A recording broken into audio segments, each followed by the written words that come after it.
The hospital smelled like bleach and quiet despair. Ethan Cole sat on the cold metal bench outside room 317, his elbows resting on his knees, his hands clasped so tightly his knuckles had turned white. He had been sitting like that for nearly 3 hours, staring at the same crack in the pale green wall, watching the seconds crawl by on the cheap wall clock above the nurse's station. Tick, tick, tick. Every second felt heavier than the last. Behind the closed door lay his entire world. Daddy. The memory of his daughter's voice echoed in his head, soft and fragile, like glass about to shatter. Lily Cole was only 7 years old. 7. She should have been worrying about missing homework, about whether her sneakers were cool enough, about which cartoon to watch after dinner. Instead, she was fighting a disease that didn't care how small her body was or how bright her smile had once been. Kidney failure. The doctor had said the words calmly, clinically, as if they were discussing a minor infection. But for Ethan, those words had ripped his life in half. She needs a transplant, the doctor had said. And soon, soon. That word had been haunting Ethan for weeks. He exhaled slowly and leaned back, running a hand through his unkempt dark hair. He hadn't slept properly in days.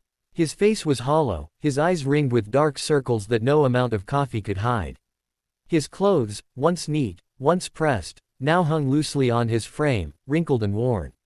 Life hadn't always been this way. Once, Ethan Cole had been a man with plans. He had a decent job as a warehouse supervisor. Not glamorous, but stable. He and his wife, Sarah, had dreamed of buying a small house with a garden where Lily could play. Sunday mornings had been pancakes and laughter. Evenings had been stories and warm hugs.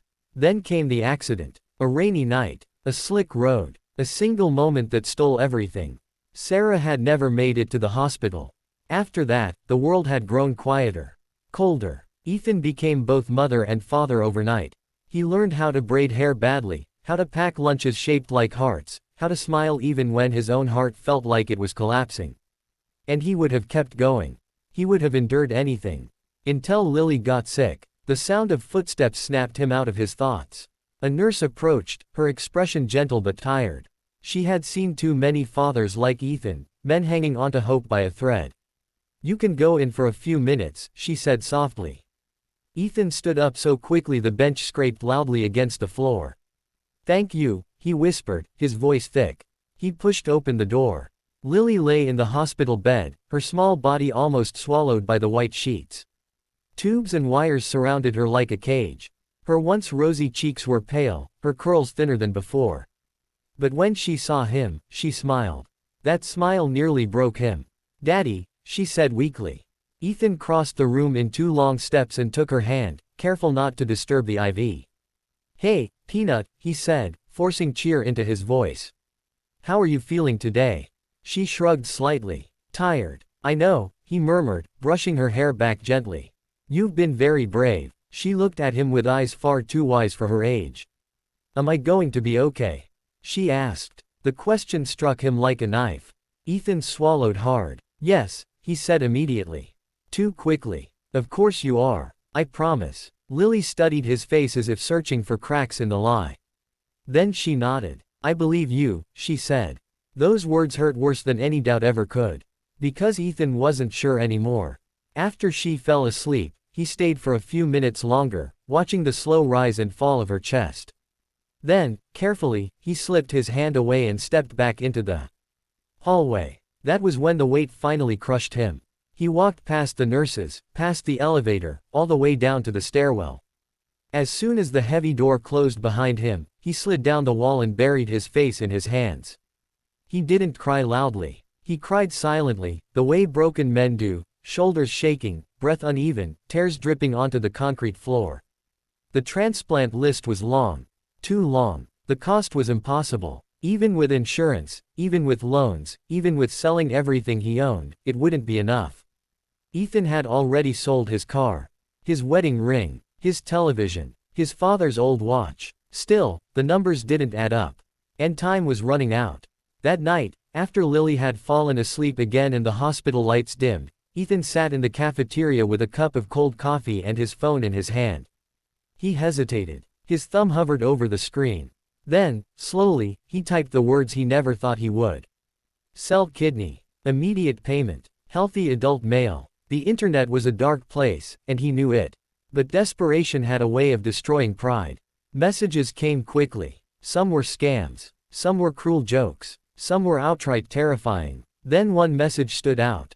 Short. Direct. Serious buyer. Large compensation. Discreet. Meeting required. Ethan stared at the screen for a long time.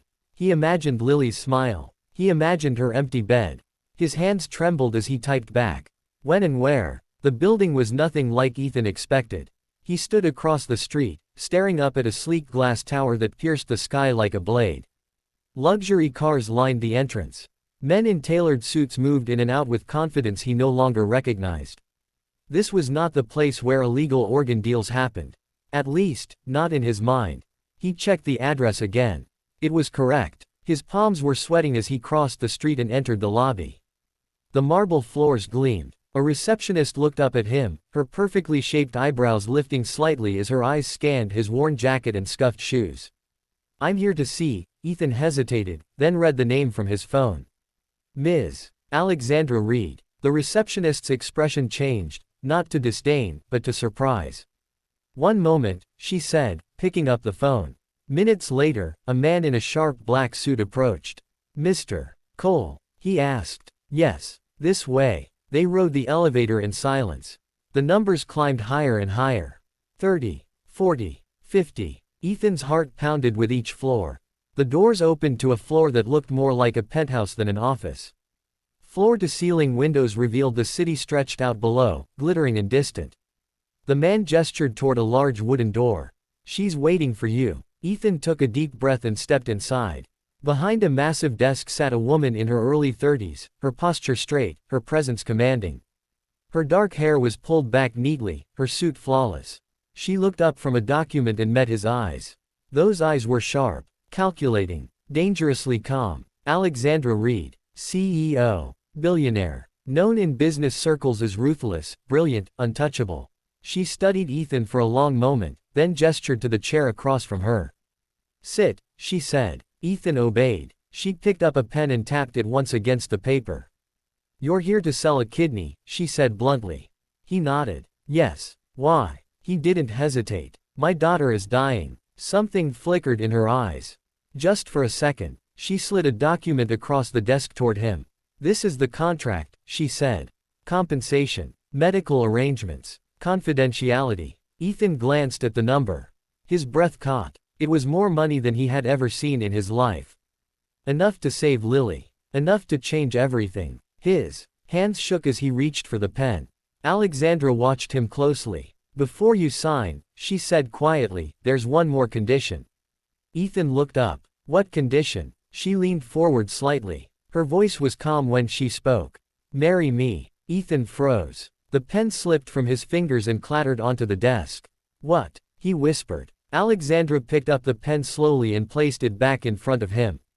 "I said," she repeated, her eyes locked onto his, "marry me." And in that moment, Ethan realized this deal was about far more than a kidney. End of Chapter 1. If you want Chapter 2 immediately, more romance, mystery, or emotional pain, or adjustments for 15 to 18-minute YouTube pacing, just say the word. Ethan thought he must have misheard her. The words echoed in his head, sharp and unreal. "Marry me." The office was silent except for the faint hum of the city far below. Sunlight poured in through the massive windows, casting long shadows across the polished floor. Alexandra Reed sat perfectly still behind her desk, her expression unreadable. Ethan stared at her as if she had just spoken in another language. "I'm sorry," he said hoarsely. I think I didn't hear you right." Alexandra tilted her head slightly, studying him the way a chess player studies the board before a decisive move. "I don't repeat myself unless necessary," she said. "But I can clarify." She folded her hands neatly on the desk. "You will not sell your kidney," she continued. "Not to me. Not to anyone." Ethan's heart sank. "Then why am I here?" he asked, his voice tight. "If this is some kind of joke." "It's not a joke," she cut in calmly. "Your daughter will get the transplant. I will cover every medical expense. Surgery, recovery, future care. All of it." Hope flared in his chest, dangerous, blinding. "But," she added, "you will become my husband." Ethan pushed his chair back abruptly and stood up. No, he said, shaking his head. No, I won't do that. Alexandra didn't react. Sit down, Mr. Cole. I can't, he said. This is insane. You can't just buy people like this. She raised an eyebrow. You were prepared to sell an organ, she replied coolly. Marriage is far less invasive. That's not the point. Ethan ran a hand through his hair, pacing the room. I don't even know you, he said. Why would you want this? What kind of person asks a stranger to marry them like it's a business deal? For the first time, Alexandra looked away. She stood and walked toward the window, her heels clicking softly against the floor. From up here, the city looked small. Controlled. My reasons are my own, she said after a moment. What matters is whether you accept. Ethan clenched his fists. You think this is easy for me? He demanded. You think I want to stand here and beg? She turned back to face him, her eyes suddenly sharp. You're not begging, she said. You're choosing. Silence fell again. Ethan looked at the contract on the desk. Then he saw Lily's face. Her thin arms. Her tired smile. Her trust. I believe you, Daddy. The memory crushed him. What kind of marriage? He asked quietly. Alexandra's gaze didn't waver. A legal one, she said. Public. Convincing. No romance required. Then what's the point? She hesitated. For appearances, she said finally. For leverage. For control. Ethan laughed bitterly. So I'm a prop, if you prefer that word. And what do you get out of this? He asked. You're rich. Powerful. You could marry anyone. Her jaw tightened almost imperceptibly. I need a husband, she said. One without connections. Without ambitions tied to my company. One who won't betray me. Ethan crossed his arms. And you think I won't? She met his gaze steadily. You won't, she said. Because everything you care about will already be safe. That hit harder than he expected.